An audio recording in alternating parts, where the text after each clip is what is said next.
Hello, I'm Mighty Slim, and we're talking today with one of the all-time greats, whether he knows it or not, and accepts the title, the legendary Jim Keltner. How you doing today, Jim? Oh, I'm just fine. Thank you. So, how old were you when you started playing drums? I was 13. I was 13 when I got my first drum set, I should say. My dad took me to a rehearsal, and he was a drummer. He was in but he gave up playing gigs when he married my mom, and but he joined the Akdar Shrine Drum Corps, and they had a club down on 21st Street in Tulsa, Oklahoma, and he took me with him one evening, and I heard them play, and then I picked up the sticks later, and I started playing what they had played, and my dad was impressed, and all the guys were impressed. All the old men, all the old 30-year-old men were impressed, and so he let me bring his drum home, and he kept it at the house. And so I just started playing on that. And I guess I was 12 then, so I basically started when I was 12. What kind of music was the? You said it was a drum corps, so it was multiple drummers, or Um, the music your it dad was was playing? Yeah. yeah, it was a drum corps. So it was multiple drummers. Now, as a kid and listening to music, what would you say were some of the? So that was, I imagine that was your main inspiration, but I'm sure there were records you heard as a kid were deep in the back of your mind. You enjoyed the drumming or the first couple of records that sort of knocked you out. Becoming conscious of music as a kid. Do you remember what those were? Yeah, that record was Gene Krupa record. Well, it wasn't a Gene Krupa. I guess it was a Jerry Mulligan big band, Mm-hmm. and there's a song called "Disc Jockey Jump," and that captivated my imagination. The way Gene played on that, and even today, I have it on a playlist today on my phone. So with the way things are now, you got music at your fingertips, Sure. and so I was completely captivated by the sound, and I didn't know whether I knew about grooving then, but I certainly do now. That, And many will and that, attest to that as well. Yeah. yeah, that song, the way he played on that song, uh, as I started, getting hip to that, I started listening to other stuff that he did, and Gene was amazing. Buddy was our big hero, of course, Sure. but Gene had another thing, and to think of the fact that Gene Krupa had to exist at the same time in the world of Buddy Rich, that you had to be pretty amazing to hold your own. Mm. Because nobody could touch Buddy Rich, not even today, really, with what he did. And I know I got a lot of really great friends that are these incredible, amazing drummers from other planets. Virgil, Tamati, and Vinny, and Weckel, and all these guys. Sure. So many of them, and then new young guys that are killing. Playing stuff that's impossible. It's like Cirque du Soleil. Those even with all of that, there's still, when you hear Buddy, you're still hearing something that you never heard before. Really, it's not just the chops. It's obviously the incredible chops that that he has, but it's that vaudeville, that early vaudeville swing meets the early bebop, and that's basically the way I think of Buddy. Mm. And so, as amazing as he was, Buddy, when you would hear Gene, you would thrill to his groove, just his sense of groove and he played with a big band like nobody else. Mm. So, but if you listen to Disc Jockey Jump now, you will hear the sound of today is amazing. The drum sounds like today's drum sounds. Wow. Better than today's drum sounds. Sure, I can see that. From that, what did you start playing in bands, or what was the kind of stuff you were kind of practicing, and when did you you join your first bands? I played. I joined little bands. I was in a band when we right after I got my drum set, we came to Oklahoma. My dad brought us. We came to California from Oklahoma. We left Tulsa shortly after I got my first drum set. So the first real gigs I played were here in California, and it just was little bands, little high school bands. Mm-hmm. A band called the Moonglows, not to be confused with the great doo-wop Moonglows. Mm-hmm.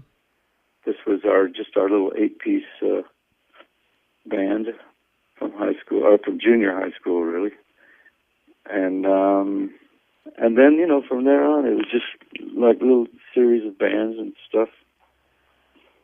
What type of music were you playing in those bands? Well, in those days, it was covers of rock and roll songs, or covers of rock and roll songs, exactly. Mm-hmm. Well, but the first band, the little Moonglows band, we played swing stuff. We played Benny Goodman type music and popular pop stuff, Glenn Miller songs. It's like that was our parents' music. Mm-hmm. And the audience mostly for us in that band was our parents. So we played, their kind of music, and it was good training ground, really. Mm-hmm. To give you a nice mix of sort of the rock and roll and the jazz and. Yeah, then I got into the rock thing later because I had to, in order to play in a couple of little bands we had, we played for people in resorts and things, and didn't really do any clubs, but we did dances, high school dances and stuff, and those kinds of things. You had to play some rock, but I always hated it. I didn't like rock and roll.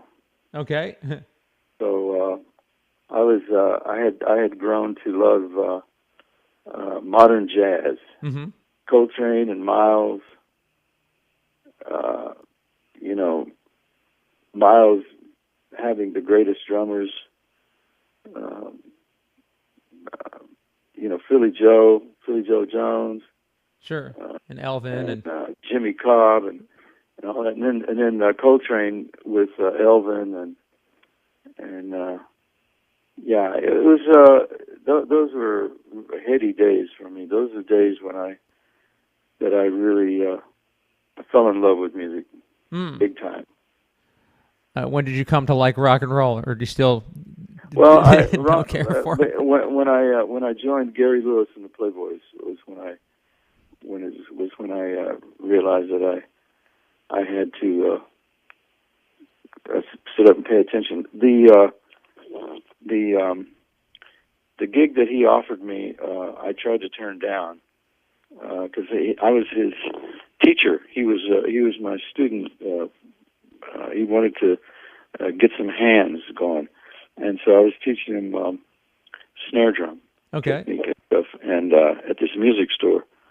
And then one day he told me, I want to go up front and play guitar. I want you to be my drummer. And I said, Gary, I don't even like rock and roll, man. So I don't think you would want me. And he said, no, come on, man. It's $250 a week. So I said, okay. And that was big money back in the day. Yep. well, it sure was when you were making 85 a week. Mm-hmm. So so that's basically then when I started paying attention and listening to the records. Really is what I listened to, and I met Hal Blaine, got to know Hal real well, and then a little later I'd always been listening to Earl Palmer and really not even knowing it. Sure, with Little Richard and Fats Domino and all that. But then when I met Earl, it was just kind of sealed the deal. Hal and Earl were the kings of the record makers. Sure. And so I just absorbed everything they did. And then my buddy Carl Radel, the great bass player, sure, with Gary at the time, was showing me who else he was with Gary Lewis. Yeah, he was in the band. Okay. When I joined, and so he turned me on to the Stax and Muscle Shoals and all that, and then there was no looking back. Mm. So obviously Gary Lewis was your first sort of professional gig, big time professional gig. No, not my first big time professional gig. My first big time professional gig was with Perez Prado in Vegas. Mm.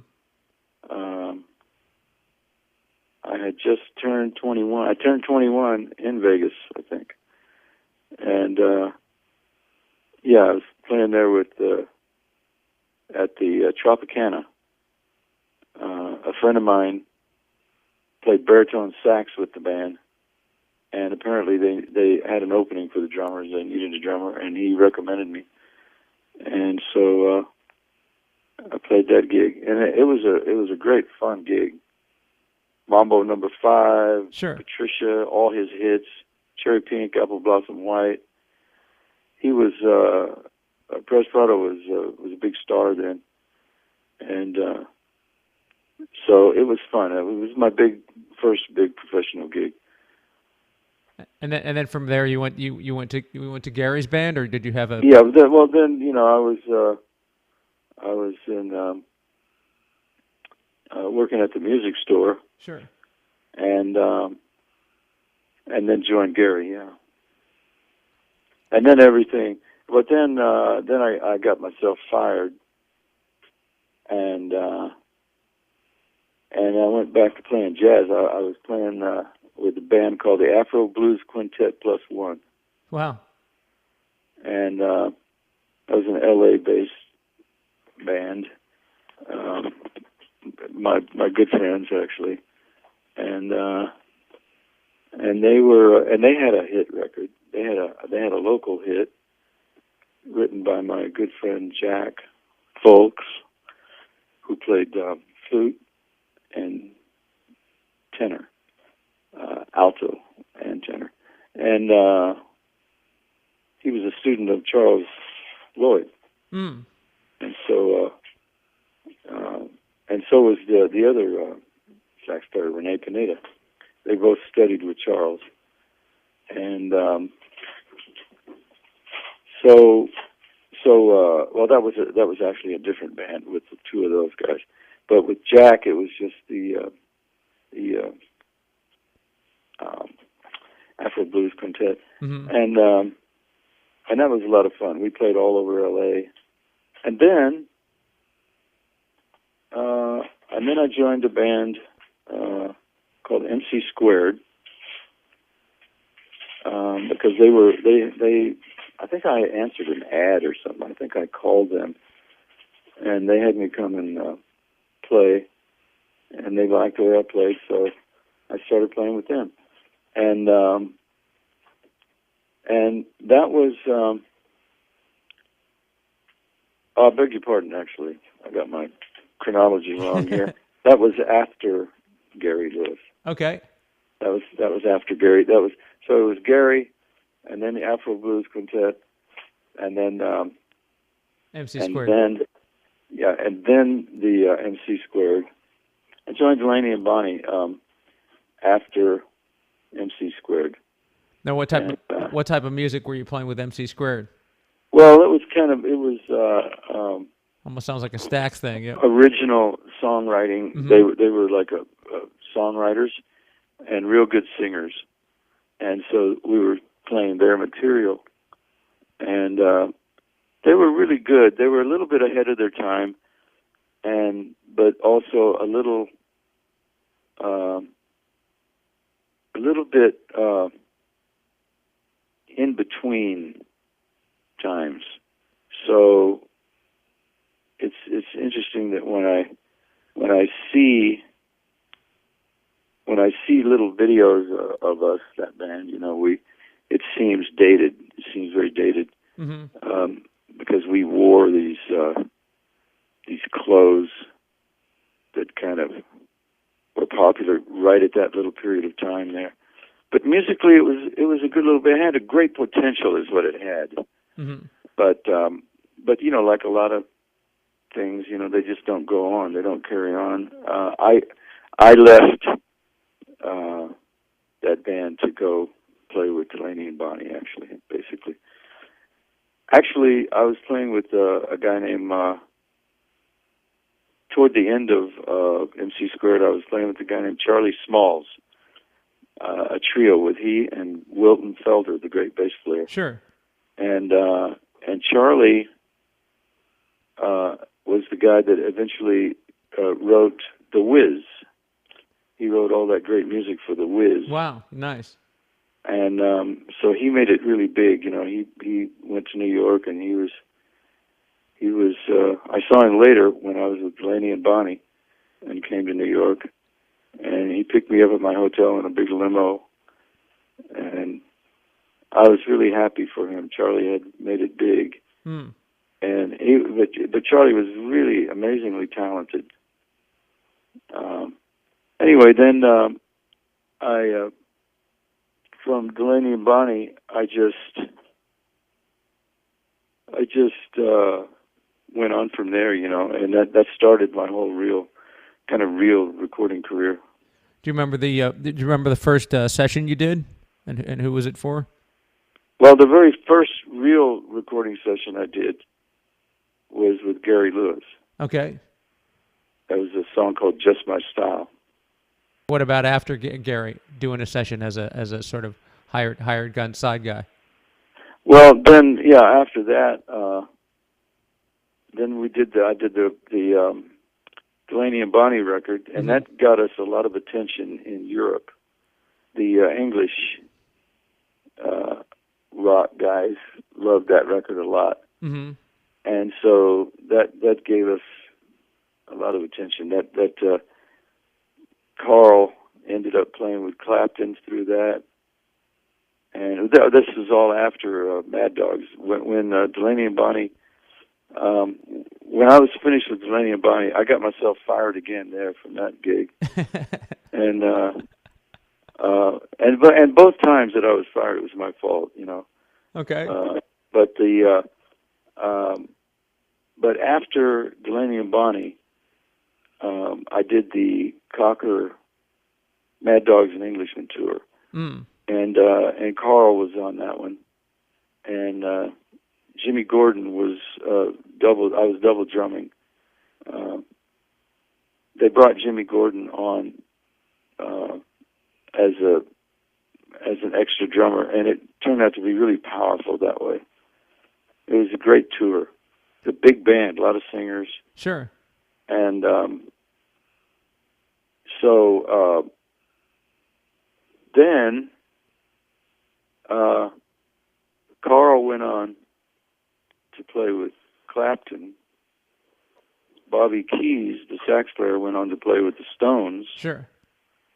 And I started playing with John Lennon. And during that same time, I did a record with Bob. Actually, I did the record with Bob before I started with playing with John. I heard you had a chance to join Derek and the Dominoes, and you Yes, I was supposed to be the drummer in that band, and and you turned it but down. Jimmy got to London before I did, and so I didn't go actually, but I was slated to go, and Jimmy got there first, and Jimmy was a great drummer. You know, he was kind of one of my idols. I idolized him along with Hal and Earl, Mm-hmm. and you know, he'd already been playing on a lot of big records, and so I figured, okay, well, you know, that makes sense. He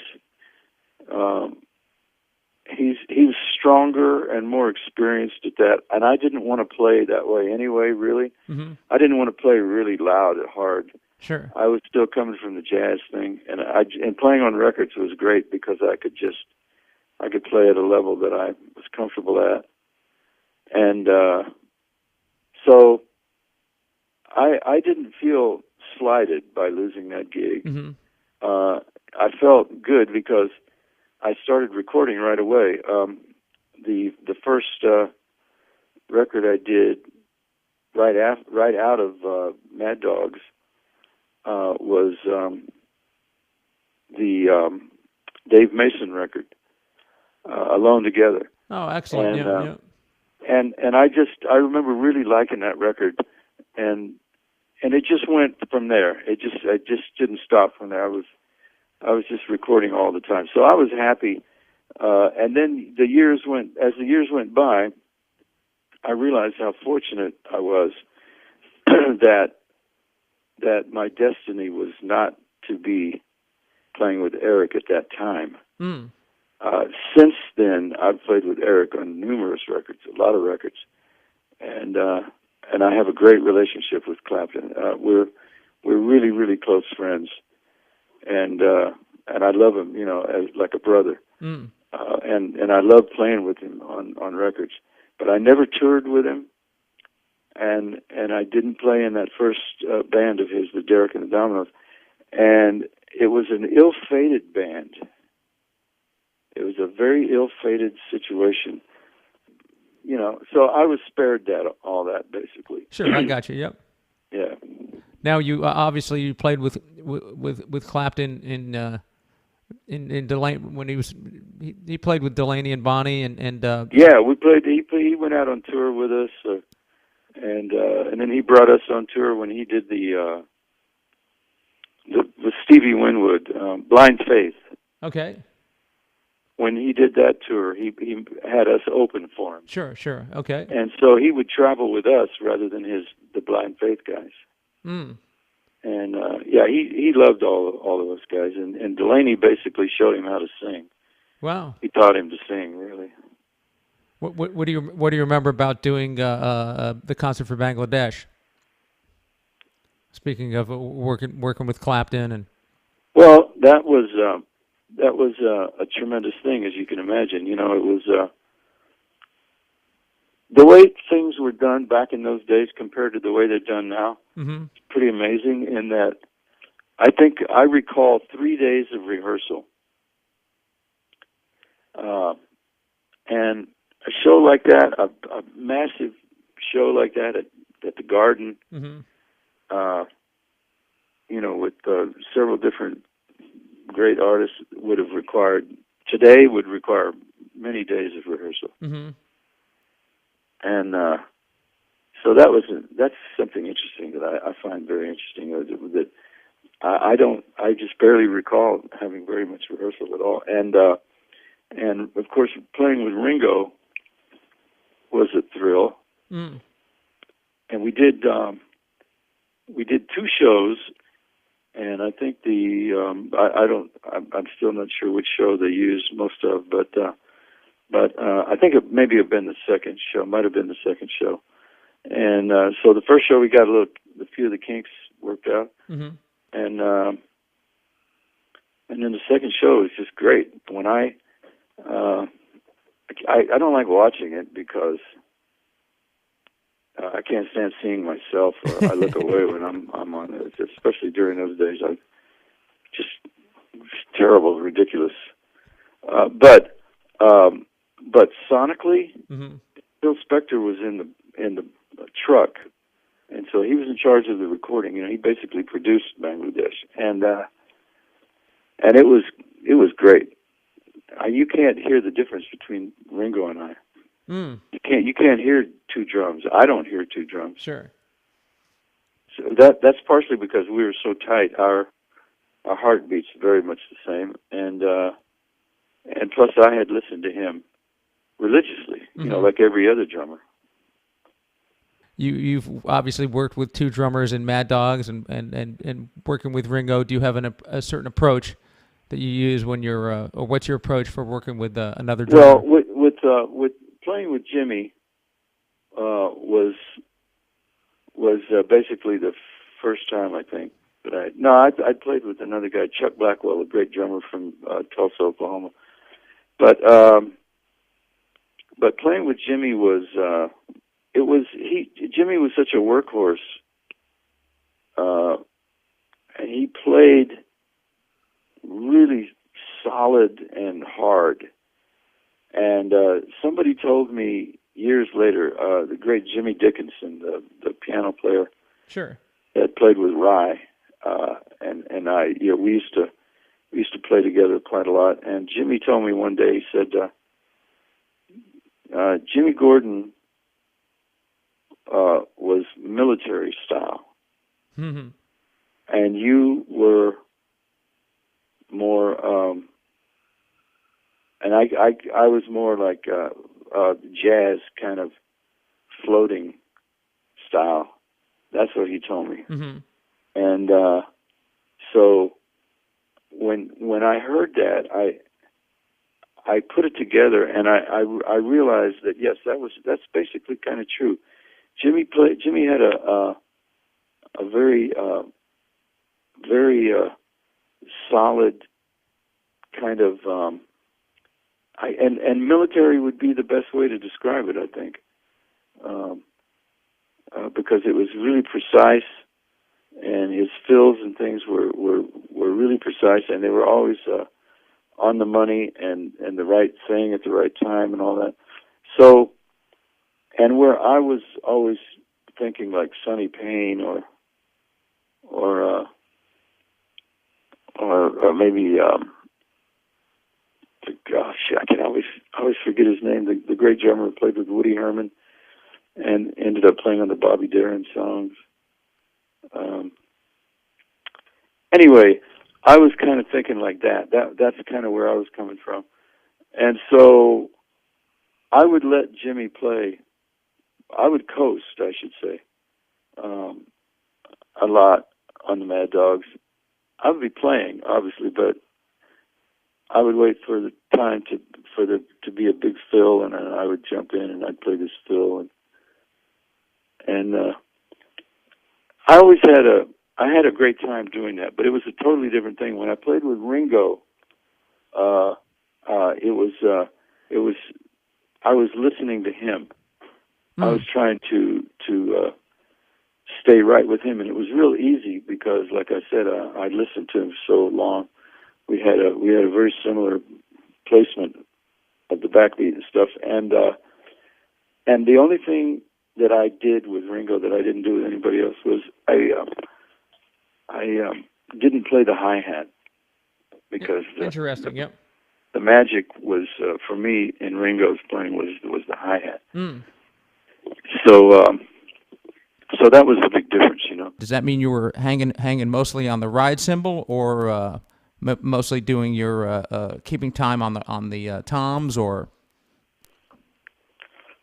I just played very minimal on the hi-hat. Okay. I didn't play the kind of movement, that I would normally play on the hi-hat when I was playing with Ringo. That's the way I did it every time I played with Ringo, really.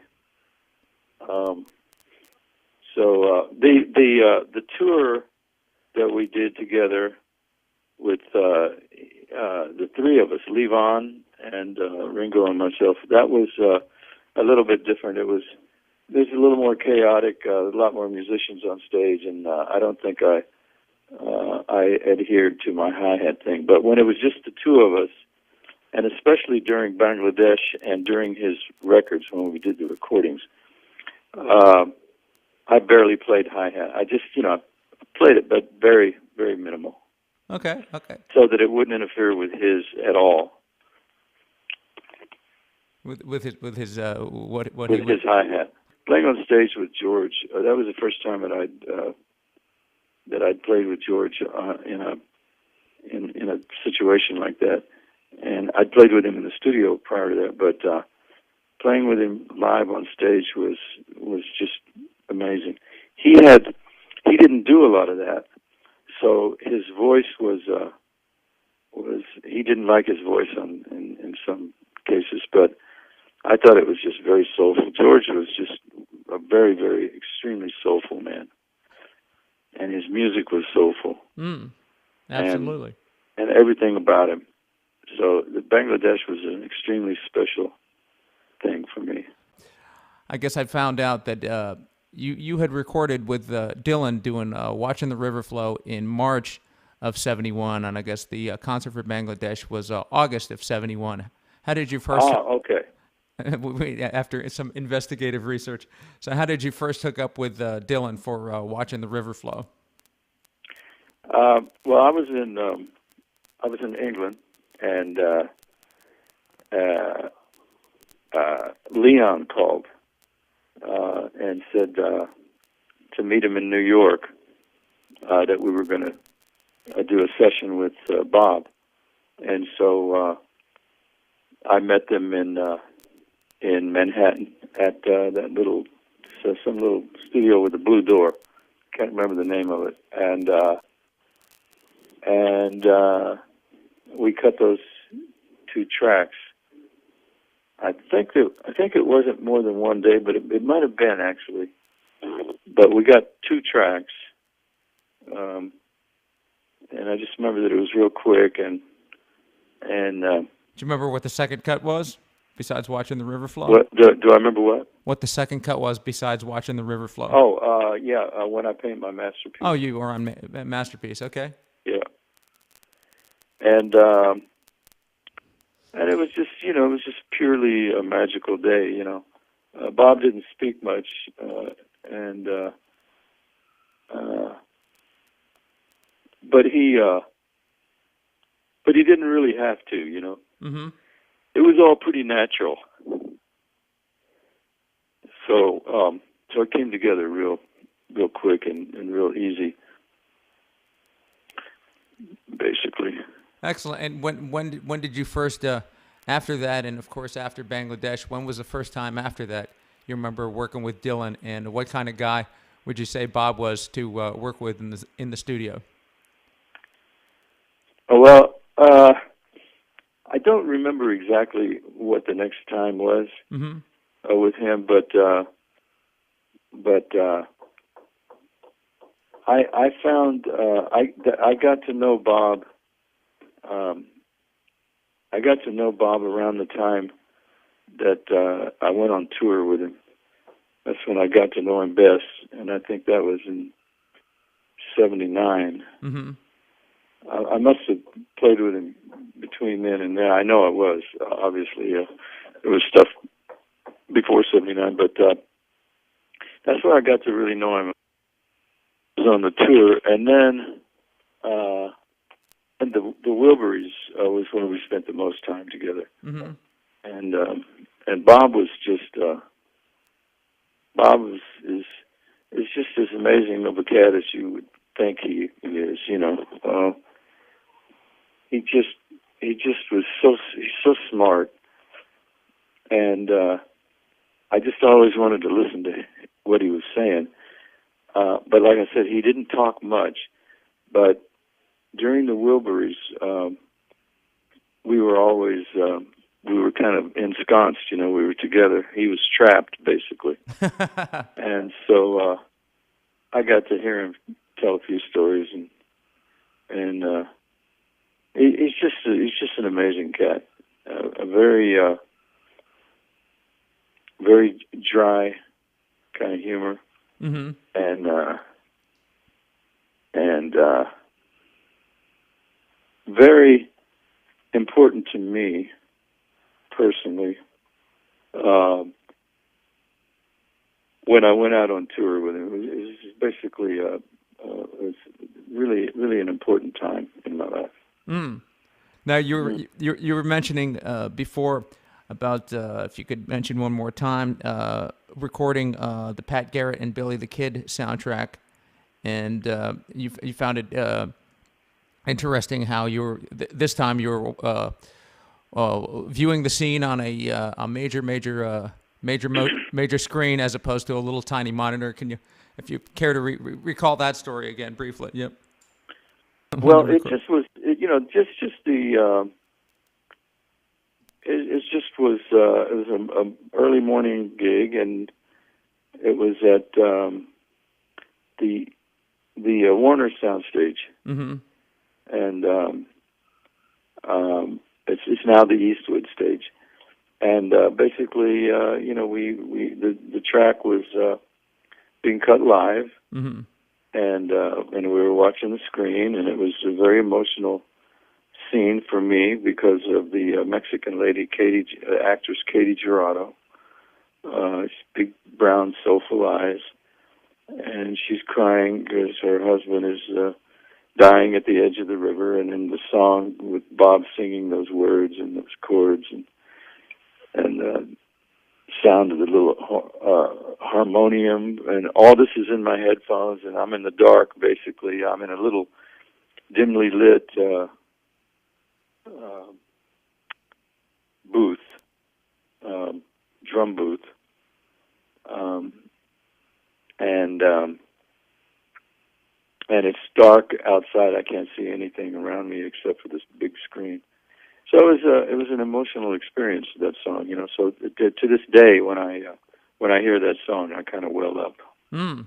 When was the first time you met Levon at Sammy Davis Jr. studio? Was that the first time you met Levon? I think so, yeah. And was Sammy Davis there? And no, he was he was renting his house out, I think is what it was. Okay. Probably one of many houses he had. You probably could afford a few. Yeah. How did meeting Levon change your style and your approach to drumming? Well, I just wanted to sort of emulate Levon. He had such a plain, simple, no frills kind of style, and but he had a great advantage in that he was a singer and a one of a kind, great singer. Absolutely. And the fact that he was a drummer affected his phrasing. His phrasing was brilliant, singing, and the fact that he was a brilliant singer affected the simplicity and the beauty of his drumming. So it all came together in this fantastic package, and it basically changed my whole way of thinking.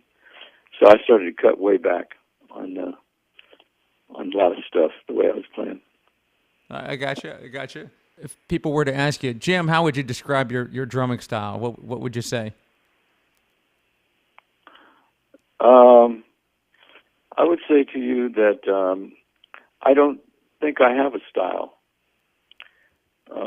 That would be for somebody else to pick up on, I guess.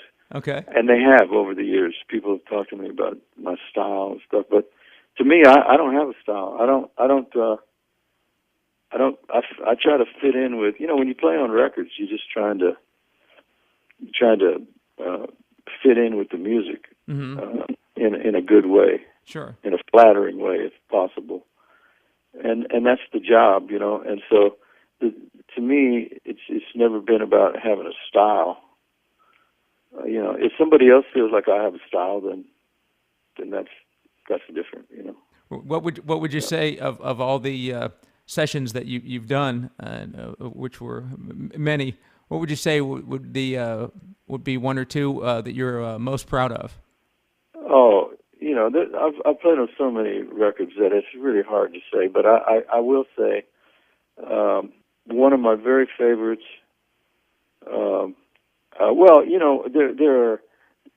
When back in the day when I used to play on full records, I just actually did that recently. I played on a whole Sarah Bareilles record, which is coming out pretty soon. 2 singles have been released so far, but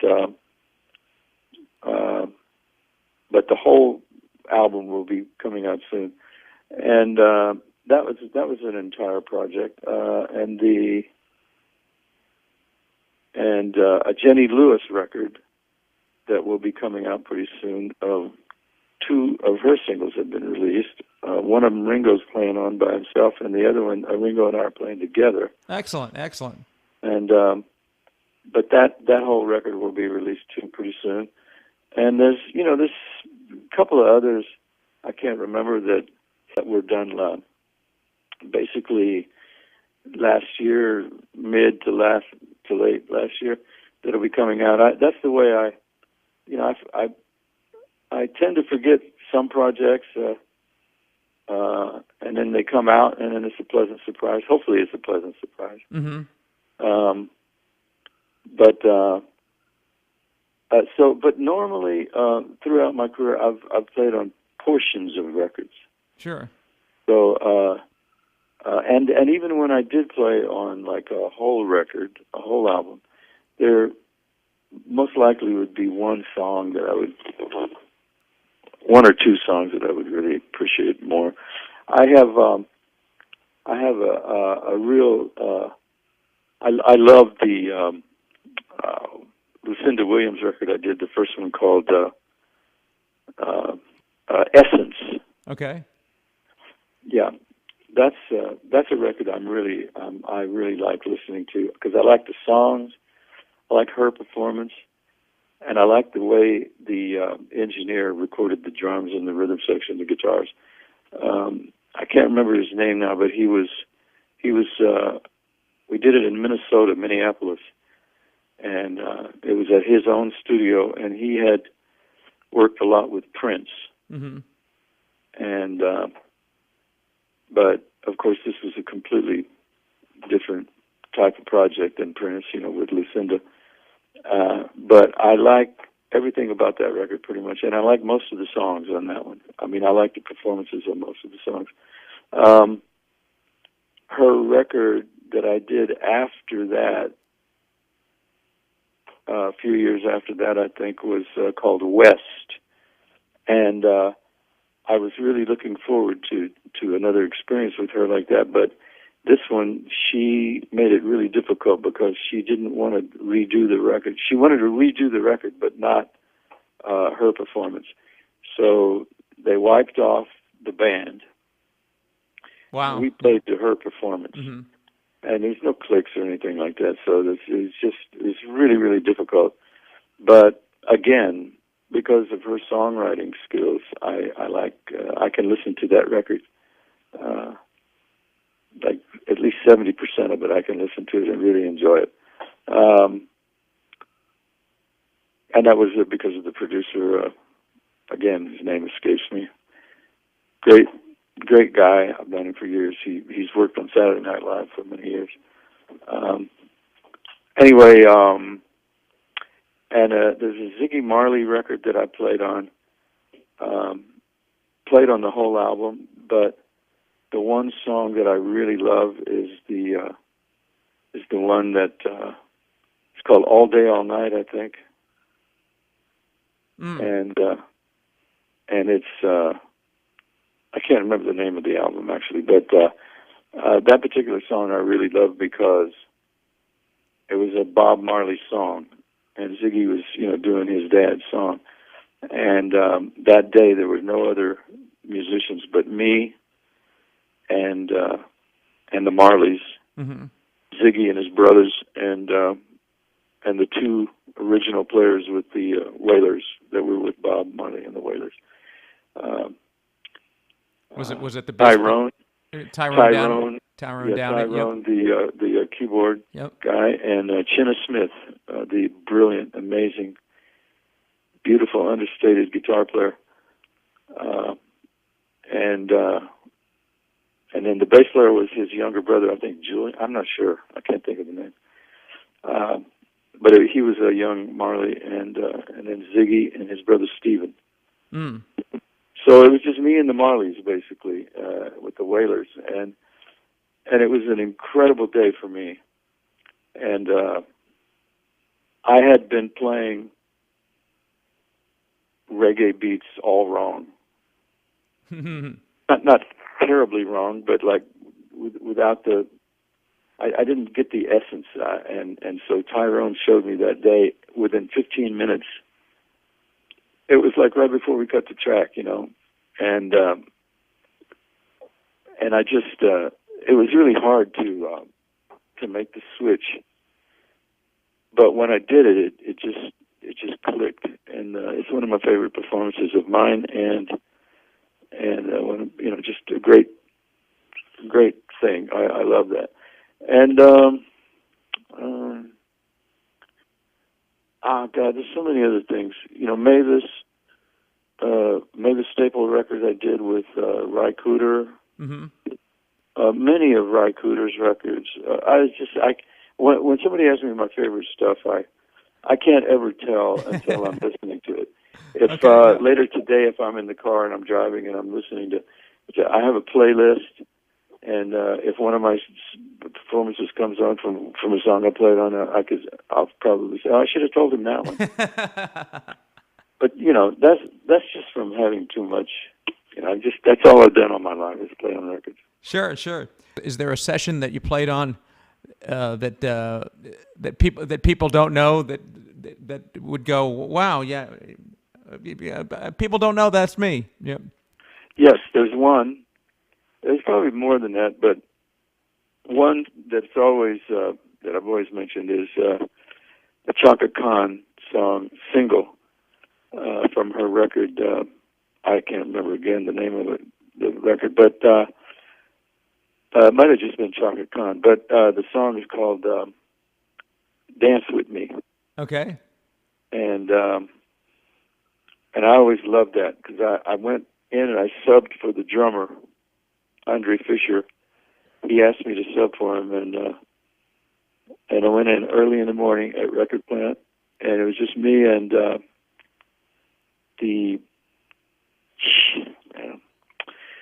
you can maybe look that up. Sure. Tony Maiden and the other guy.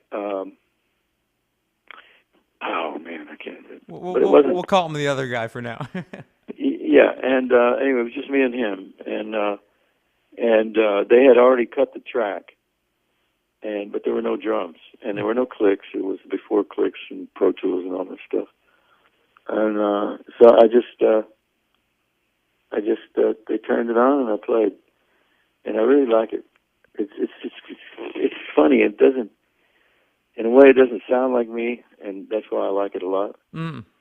And but it was funky, and she was just the funkiest, you know, in the world, funkiest singer in the world. She, Chaka has always amazed me. And anyway, so that was the most blatant one, and that's the thing about that was that they left my name off the record. I never knew for sure whether Andre. I think it was probably a mistake. Anyway, my name wasn't on the record, so I've always made it a point to to mention that one. Now, yeah. Now, one album that I wasn't aware that you were on, Pink Floyd's "Momentary Lapse of Reason." Do you remember anything about that? And do you remember the song Well, I just that you were on? remembered that Bob Ezrin produced that, and Bob, I really liked Bob a lot, and he made it real fun. And what's his name? The guitar player, David Gilmour. Yeah, Gilmour was amazing to be playing with him. We cut so much stuff in such a short amount of time that I walked away not knowing what I had done. And then when the record came out and I listened, I was really pleasantly surprised with how Ezrin put it all together. And I really liked it. Do you remember because I always thought that was the original Floyd drummer Nick Mason on the whole thing, and I was surprised to learn that you had played on it, and apparently I read that Carmine Appice had played on it as well. And Carmine played on one song. Okay. Dogs of War, Mm-hmm. and I played on all the rest of it. Nicky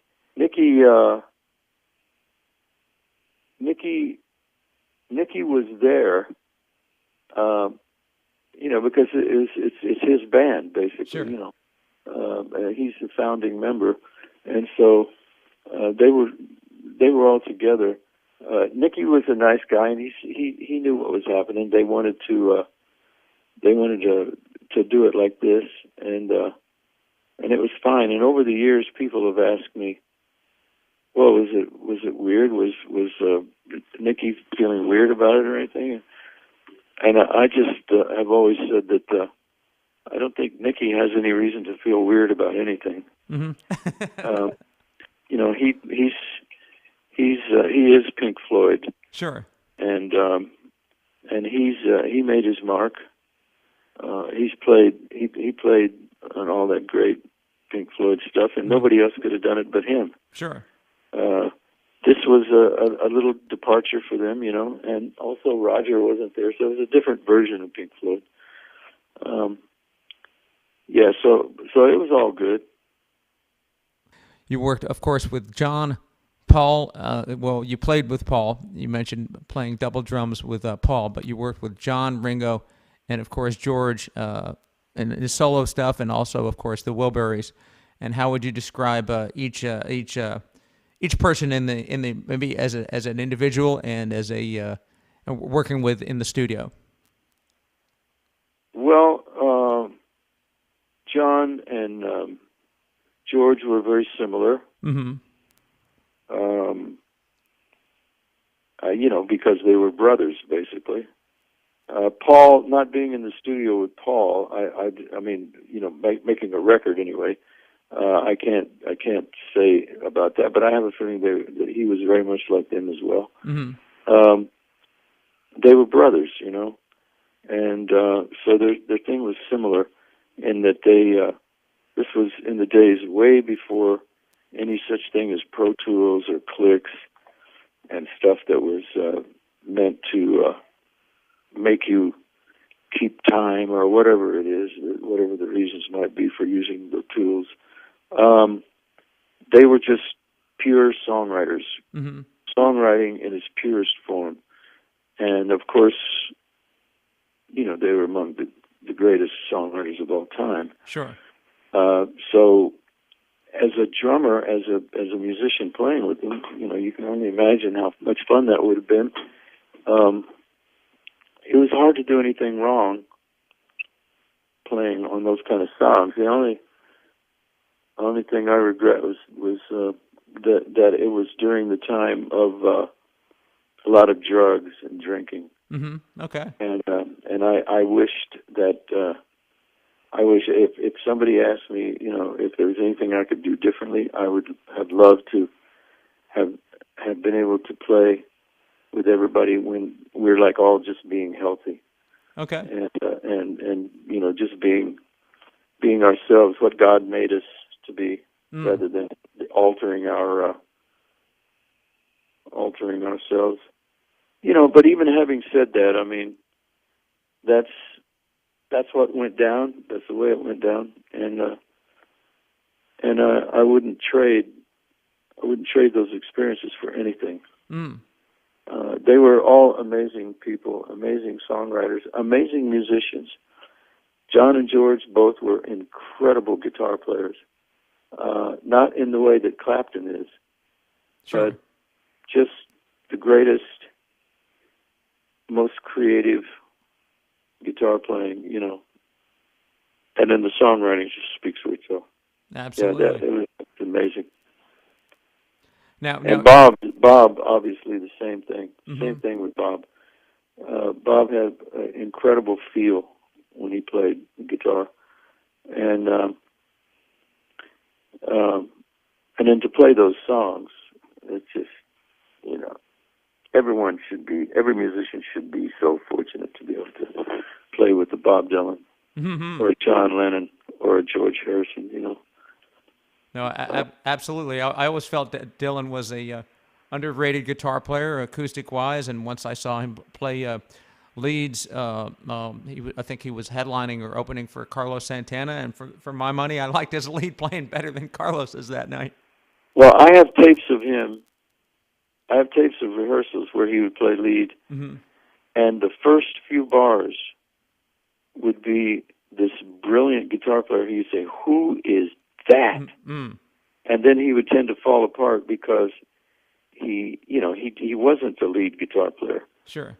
and he couldn't hang with it. But had he wanted to be, he would have been one of the most unusually great guitar players you've ever heard, because he was amazing.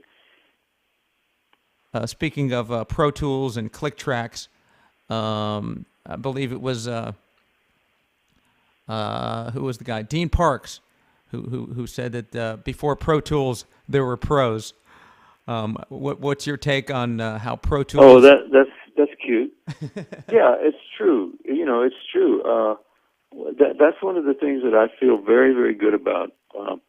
I'm very glad to have come up, where at a time when they were still recording on big fat 2-inch tape, and there was no such thing as Pro Tools. There was no clicks, and it was all about getting the take. Those were fantastic times, but as the technology began to creep in, I never considered it to be a drag. Mm-hmm.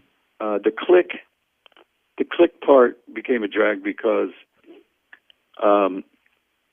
when we were first introduced to the clicks, it was because of motion pictures, or it was because of commercials, where there was a timing issue. It was not steady time, but timing as far as having the exact amount of seconds for the music to start and end, or for something to happen in the middle or whatever. The composers would work that out.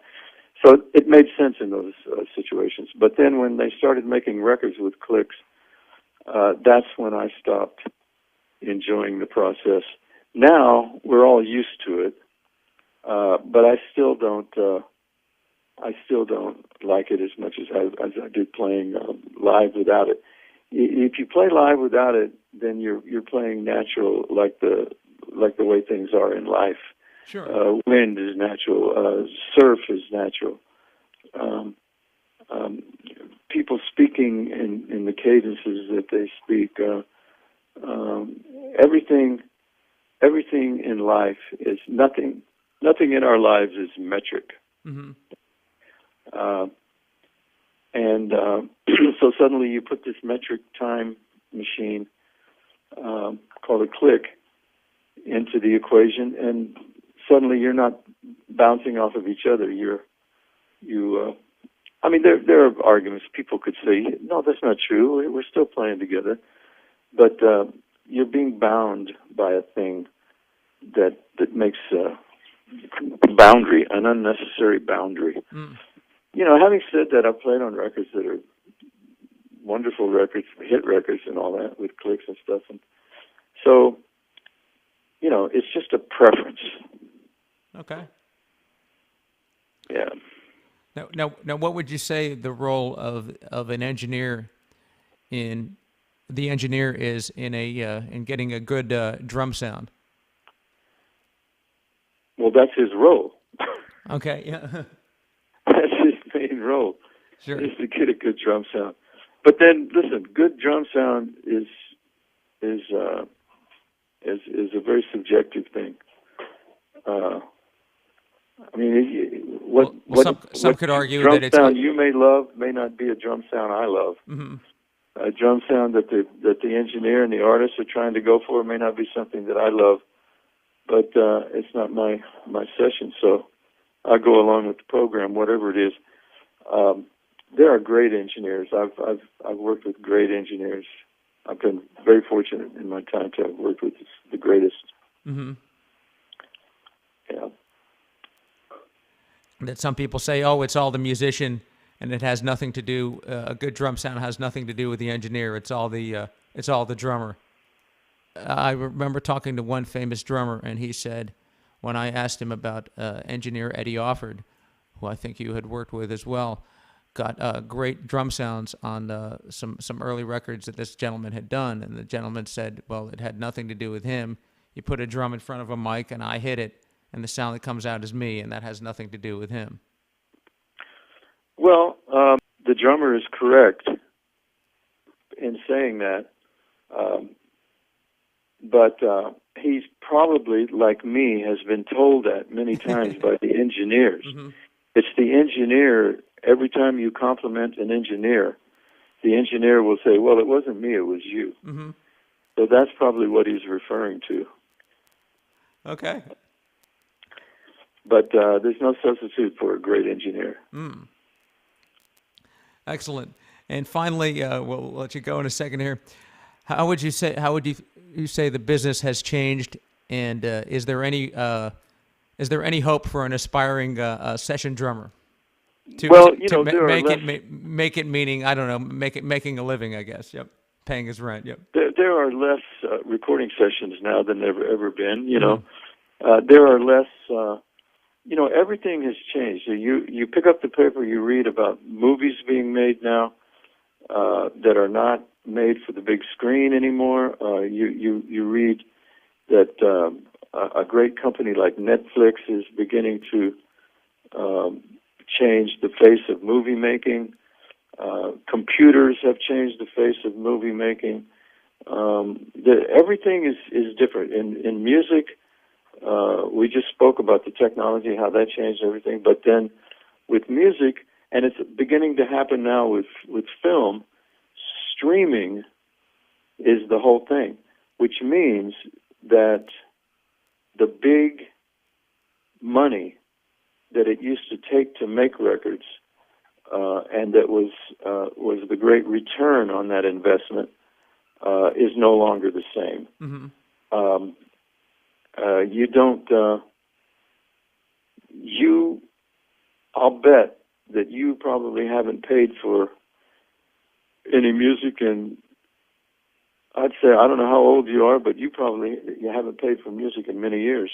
Right, I bought some recent Frank Zappa CDs about a year ago, but yeah, well, you'll buy the occasional CD, right.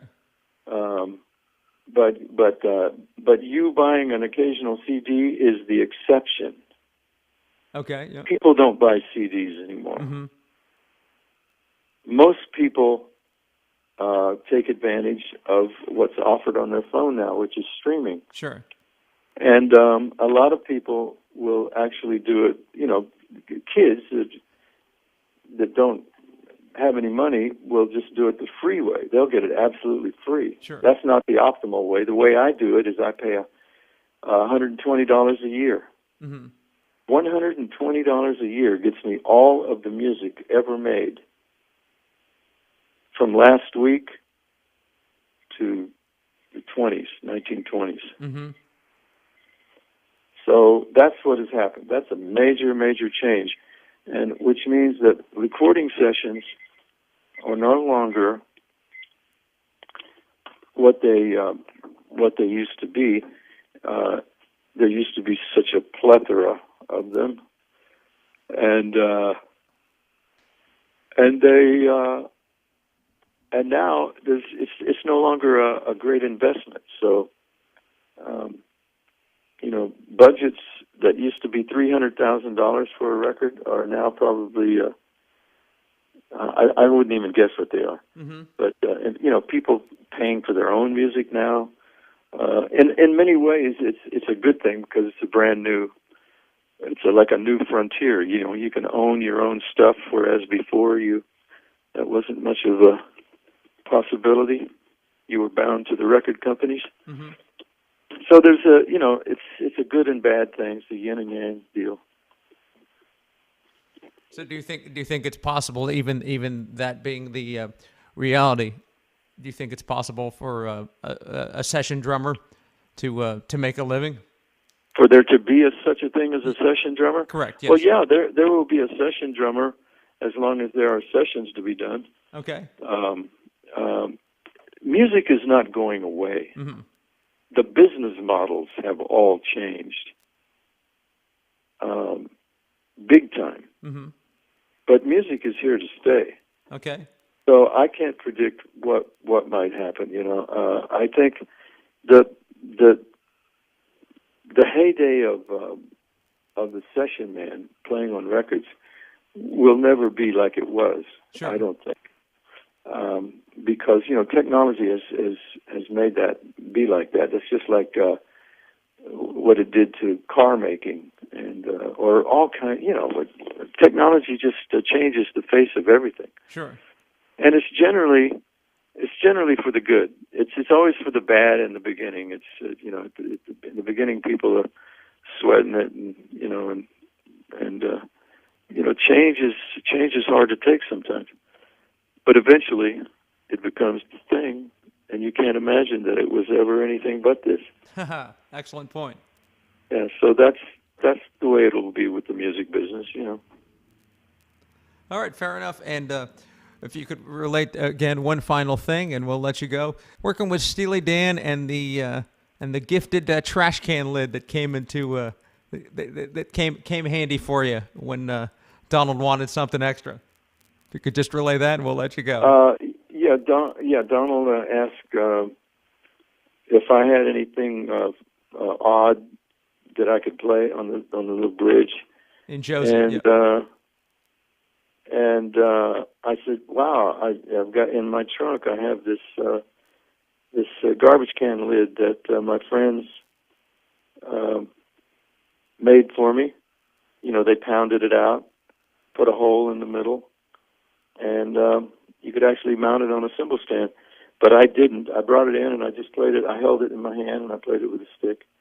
And that's the sound of on the bridge, if you want to call it a bridge, in Josie. Excellent. Yeah, I did this interview with this girl, and they said she was from the Times, and she's really good, and she'll do a great interview. And so I said, okay, great. So I talked to her about stuff, and I read that article later, and it said Elton John has always been one of the most mysterious, wonderful drummers to me. And I read that and I couldn't believe it. Because what I had told her was Elvin Jones. Talking about my dear, one of the greatest influences on me of all time, sure. Elvin Jones.